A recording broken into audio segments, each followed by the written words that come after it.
Today we are going to learn how to do skin retouching in Photoshop. So let's get started. And I mostly said this to follow along with this tutorial to get a better understanding. The link of this image will be mentioned in the description. First, right click on background layer and create a duplicate layer. Next we will convert it into a smart object. Right click, convert to smart object.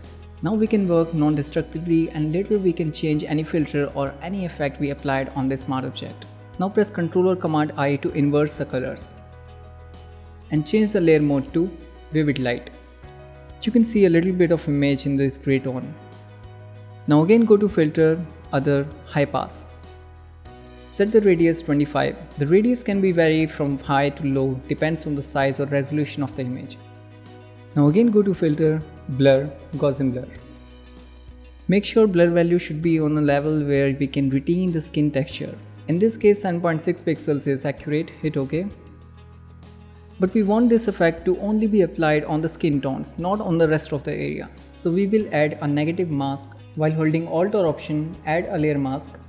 As you can see, the image is completely vanished because of the black mask. Now take the brush tool, choose the color white or press D for default white color.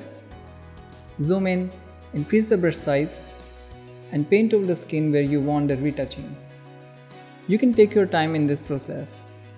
And as you are doing it, you can see the skin texture is intact. Let's see the difference now. This is the before, this is the after.